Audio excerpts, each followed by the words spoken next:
కానీ ఈ రోజు బీఆర్ఎస్ ఒకరితో పొత్తు పెట్టుకుంటేనే తప్ప మనుగడ లేని పరిస్థితికి వచ్చిందంటారు. 100%. నేను ఆ పార్టీలో జనరల్ సెక్రటరీగా పనిచేసా, ఆంతరిక కార్యదర్శిగా పనిచేసా. అందరూ వ్యక్తిగతంగా ప్రతి వాళ్ళు నాకు తెలుసు.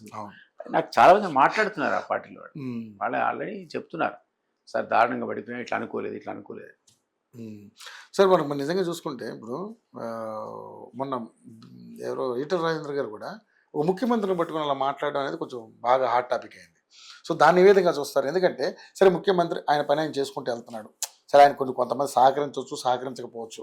ఉన్న పరిస్థితుల్లో 15-17 నెలల్లో నిజంగా మనం చర్చించుకున్నట్లుగా ఘోరమైనటువంటి అప్రదిష్టం మూటగట్టుకుంది ప్రభుత్వం. నిజంగానే వాళ్ళు అనవసరమైనటువంటి వాగ్దానాలు చేసి బొక్కబొరల పడినటువంటి పరిస్థితి.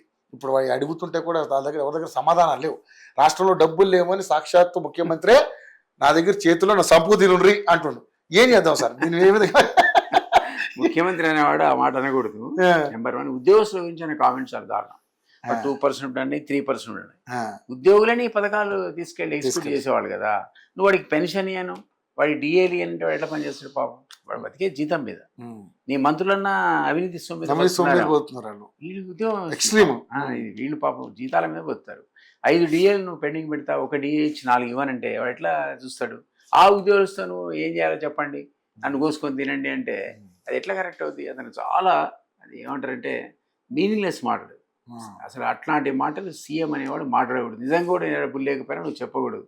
నువ్వు గుప్పిడి మూసించి పరిపాలించాలి తప్ప, నువ్వు గుప్పిడి తెలిస్తే నువ్వేనట్టు నేను దొంగను చూసినట్టు చూస్తారు. మరి ఎవడు అప్పు ఇవ్వండి, అది నువ్వే చెప్పుకుంటున్నా. కాంగ్రెస్ వాళ్ళు ఏమైనా సమర్థించుకుంటున్నారంటే మా ముఖ్యమంత్రి ఎంత నిబద్ధతతో ఉన్నాడు, నిజాయితీగా ఉన్నట్టుగా కుల్లా చెప్పిండు అని చెప్పి మాట్లాడుతున్నారు. మరి అంతకుముందు మనం చెప్పాం కదా, మనం అబద్ధం చెప్పినట్టు కూడా అయింది కదా. నిజాయితీ అనేది అంతకుముందు మీరు చెప్పిన మాటలకు. మాస్టర్ మైండ్స్ కామర్స్ చదవాలనుకునే 10th ఇంటర్ విద్యార్థుల తొలి ఎంపిక. అబద్ధాల కింద ప్రూవ్ చేయట్లే. వెంటనే ప్రజలు అంటారు మరి అయితే అయింది బాబు పక్క తప్పుకో, ఇంకేమైనా తెచ్చుకుంటావు అంటారు.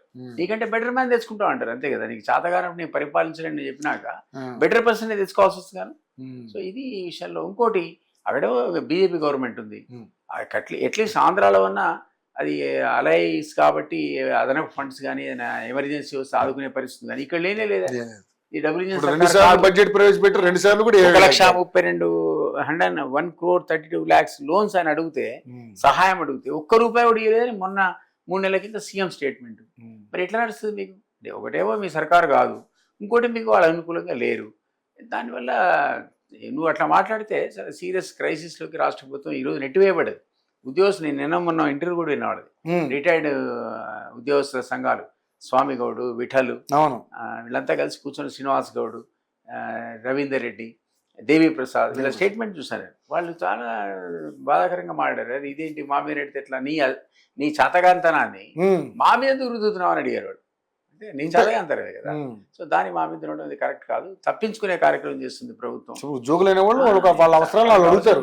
వాళ్ళు అదే అంటున్నారు, మేము పడితే పెన్షన్ మీద పోయి ఆ పెన్షన్ నాకు టైంకి అయినట్టు నీట్లా బతుకుతా అంటున్నాడు. నేను చచ్చే లోపల నా బెనిఫిట్స్ అయితే నువ్వు ఇవ్వాలి కదా అంటున్నాడు. నేను ఇంకో 10 ఏళ్ళు ఉంటా, ఇంకో 5 ఏళ్ళు ఉంటా, నేను రిటైర్ అయిపోయా, నా బెనిఫిట్స్ నువ్వు ఇవ్వకపోతే నేను సత్యనాకి ఇస్తావా అని అడుగుతున్నాడు ఒక నాయకుడు. సో ఇది కరెక్ట్ కాదు. అంటే ఉద్యోగస్తుల మీద భారం వేసి లేదా వాళ్ళని బదనాం చేసి ఈయన పబ్బం కప్పుకునే ప్రయత్నం చేయడం అనేది కరెక్ట్ కాదు. నిజాయితీ అనుకోదు, అది నిజాయితీ కాదు, చేతగానితనం. అది ఆయన చూపించుకుంటున్నాడు, తన చేత కావట్లేదు. చేత పక్క మీరు అన్నారు కదా, మనం అనుకున్నాం కదా, నువ్వు జరిగితే 15 మంది